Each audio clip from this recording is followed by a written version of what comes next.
எண்ணூரில் வாயு கசிந்தது மிகப்பெரிய அளவுக்கு பேசுபொருளாகி இருக்கிறது. ஏராளமானவர் பாதிக்கப்பட்டு மருத்துவமனையில் அனுமதிக்கப்பட்டிருக்கிறார்கள்.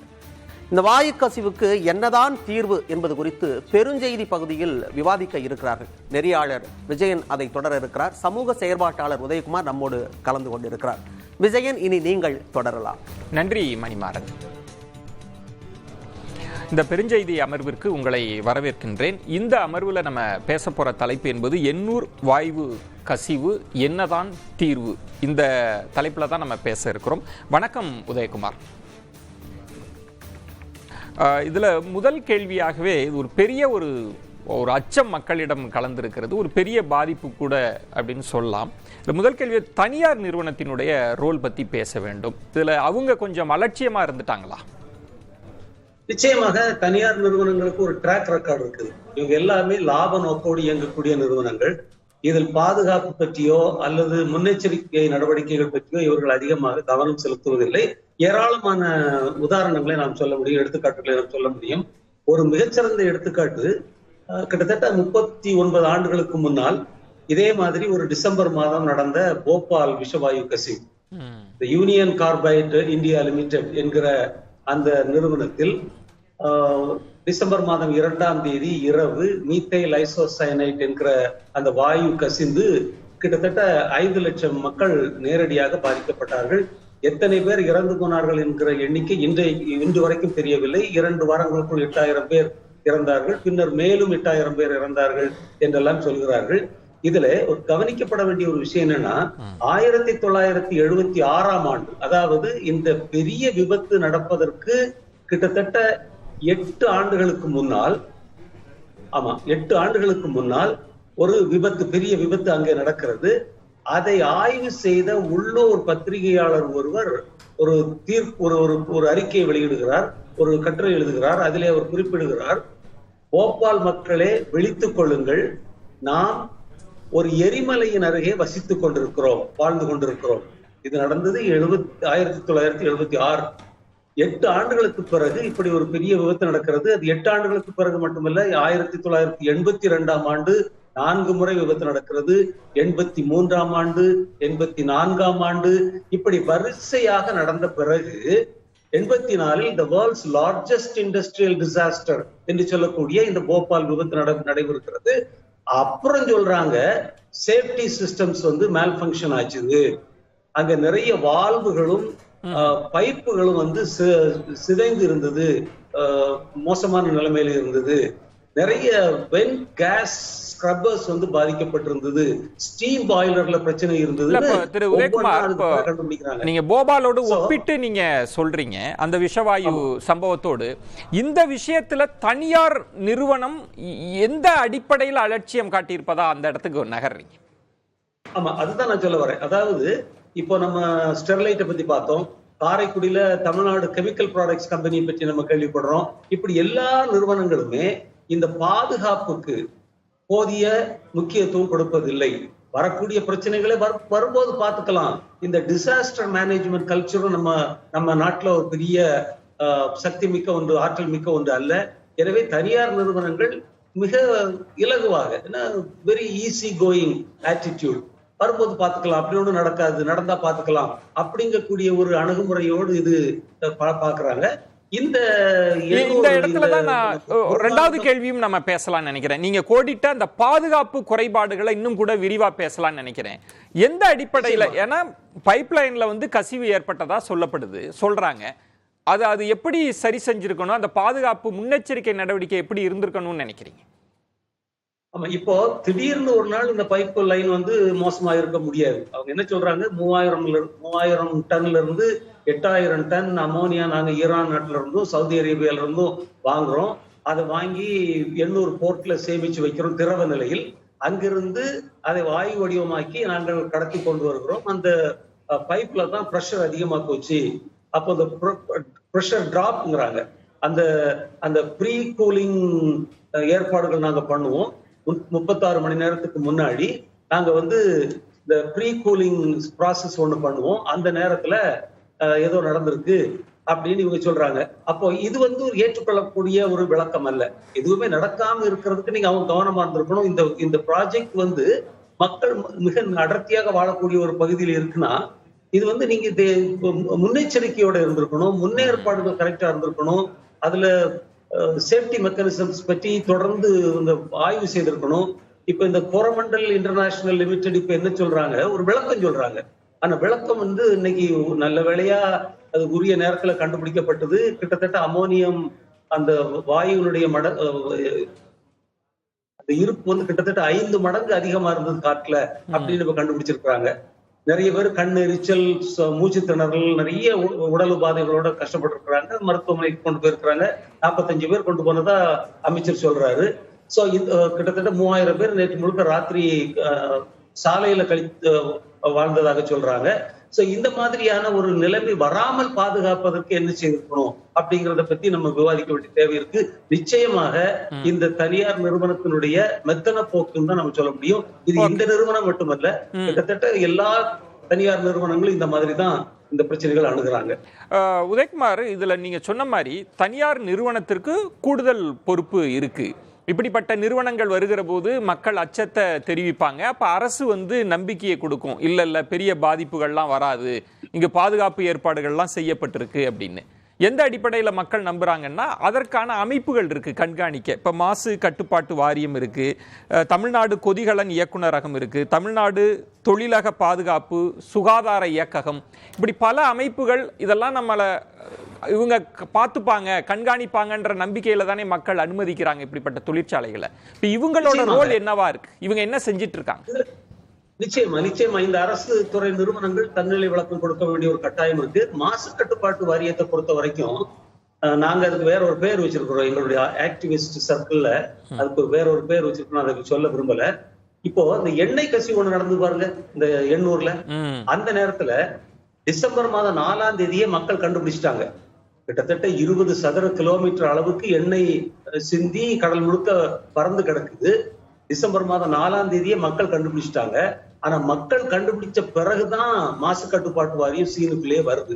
மாசு கட்டுப்பாட்டு வாரியம் ஒரு அறிக்கை வெளியிடுது. அது எத்தனாம் தேதினா டிசம்பர் மாதம் 11ஆம் தேதி, கிட்டத்தட்ட ஒரு வாரத்துக்கு பிறகு. இது ஒரு எடுத்துக்காட்டு. இந்த மாசு கட்டுப்பாட்டு வாரியத்தினுடைய இன்எஃபிஷியன்சி, ஒரு செயலிழந்த திறனுக்கு ஒரு எடுத்துக்காட்டாக தான் பாக்குறோம். இந்த இந்த இந்த முருகானந்தம் குழுமத்தினுடைய கோரமண்டல் இன்டர்நேஷனல் லிமிடெட் என்கிற இந்த நிறுவனத்தினுடைய வாயு கசிவுக்கு மாசு கட்டுப்பாட்டு வாரியம் என்ன பதில் சொல்ல போறாங்க, என்ன விளக்கம் சொல்ல போறாங்க நமக்கு தெரியல. ஆனா ஒரு நல்ல விஷயம், இன்னைக்கு நேற்று 11:30 மணிக்கு ராத்திரி நடந்திருக்குன்னா கிட்டத்தட்ட 12:45 மணிக்கு எங்களுக்கு தகவல் கிடைச்சது அப்படின்னு சொல்லி கூடுதல் தலைமைச் செயலாளர் சுற்றுச்சூழல் துறையை கண்காணிக்கக்கூடிய திருமதி சுப்ரியா சாஹூ பதில் சொல்லி இருக்கிறாங்க. And that's a good news.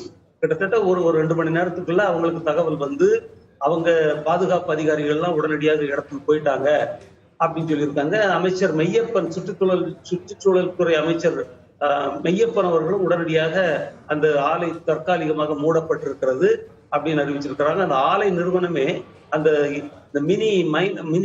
Mini board ஒண்ணு இருக்குது, அதை நாங்க மூடி வச்சிருக்கிறோம் அப்படின்னு அறிவிச்சிருக்கிறாங்க. சோ இந்த மாதிரி முன்னெச்சரிக்கை, இந்த மாதிரியான தடுப்பு நடவடிக்கைகள் உடனடியாக எடுக்கப்பட்டது உண்மையிலேயே ஒரு பாராட்டுக்குரிய விஷயம்.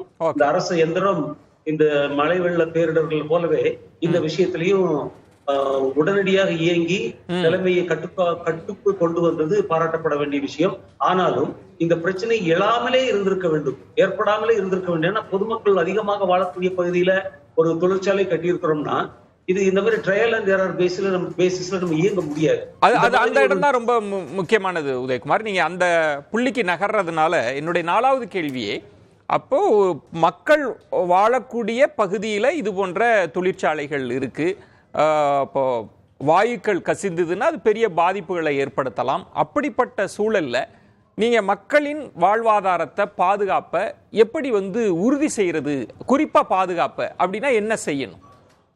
ஆமா பாருங்களேன், இப்ப நேற்று அந்த மக்களை உடனடியாக எடுத்து 10 கிலோமீட்டர் தூரத்துல உள்ள அரங்குகளுக்கு கொண்டு போய் வச்சிருக்கிறாங்க. அப்ப அர்த்தம் என்ன, இந்த முலைகள், இந்த ஆலைகள் இந்த மாதிரியான ஆலைகள் பக்கத்துல மக்கள் வசிக்க கூடாது, வசிக்க முடியாது என்பதுதான் அர்த்தம். 10 கிலோமீட்டர் தூரத்துக்கு கொண்டு போறாங்கன்னு அதுதான் அர்த்தம். இப்ப மக்கள் பாதுகாப்பு வாழ்வாதாரத்தை இழக்கிறாங்க. இப்ப இந்த எண்ணெய் கசிவுனால கிட்டத்தட்ட 3000-4000 மீனவர்கள் இன்னைக்கு வாழ்வாதாரத்தை இழந்து மீன் பிடிக்க போக முடியாமலாகி மிகப்பெரிய துன்பத்துக்குள்ளாகி இருக்கிறாங்க. ஆனா அந்த எண்ணெய் கசிவுல கூட ஏதோ பண்ணலாம்னு வைங்க. ஆனா இந்த மாதிரியான விஷவாயு கசிவு உடனடியாக உயிருக்கே அச்சுறுத்தல் ஏற்படுத்தக்கூடிய நிலையில பாதுகாப்பை நிச்சயமா உறுதி செய்யணும். இந்த மாதிரி ஆலைகளை மக்கள் அதிகமாக வாழக்கூடிய பகுதியில நிறுவக்கூடாதுங்கிறது முக்கியமான விஷயம். இப்போ மக்கள் அங்க இருக்கிற மக்கள் சிலர் அச்சத்தின் வெளிப்பாடா இந்த தொழிற்சாலையை நிரந்தரமா மூடியிருங்கன்ற குரலை எல்லாம் கேட்க முடியுது. ஆனா அரசை பொறுத்த வரைக்கும் தொழிற்சாலையும் தேவை, மக்களின் பாதுகாப்பும் உறுதி செய்யப்படணும்னா அதை கண்காணிக்கக்கூடிய அமைப்புகள் இன்னும் பலப்படணும், வலுப்படுத்தப்படணுமா? கண்காணிக்கக்கூடிய அமைப்புகள் மட்டுமில்ல, நம்ம அந்த டிசாஸ்டர் மேனேஜ்மெண்ட் கல்ச்சர், அந்த பேரிடர் கலாச்சாரமே நம்ம நாட்டுல கிடையாது. எல்லாமே வந்த பிறகு பாடுறது தானே தவிர, வருமுன்னர் காவாதான் வாழ்க்கை எரிமுன்னர் வைத்தூறு போல கெடும் என்று சொல்வது போல, திருக்குறள் சொல்வது போல, இந்த வருவதற்கு முன்னால் காக்கக்கூடிய கலாச்சாரம் அம்சம் நம்முடைய கலாச்சாரத்தில் மிக குறைவு. எனவே தனியார் நிறுவனங்களில் இந்த தன்மை இன்னும் குறைவாக இருப்பதால் முன்னெச்சரிக்கையாக மக்கள் அதிகமாக வாழக்கூடிய பகுதிகளில் இந்த மாதிரியான ஆபத்தான தொழிற்சாலைகள் நிறுவக்கூடாது என்பதுதான் காமன் சென்ஸ்.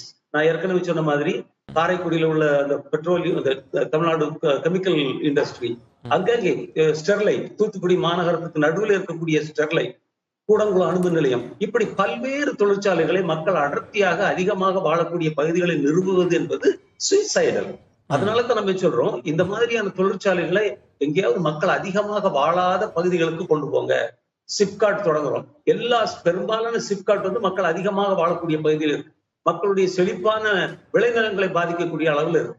சோ இந்த industrial policy, industrial programmes, industrial projects எல்லாமே ரிவ்யூ பண்ண வேண்டிய ஒரு கட்டாயத்துக்குள்ள நம்ம இருக்கிறோம். மக்கள் அதிகமாக உயிரிழந்த பிறகு திருப்பி உட்கார்ந்து நம்ம கண்கட்ட பிறகு சூரிய நமஸ்காரம் பண்றதுல அர்த்தம் இல்ல. நம்முடைய தொழிற் கொள்கையை அரசு மீளாய்வு செய்யணும், மறு ஆய்வு செய்யணும், மக்களின் பாதுகாப்பை உறுதி செய்யணும்ன்றீங்க.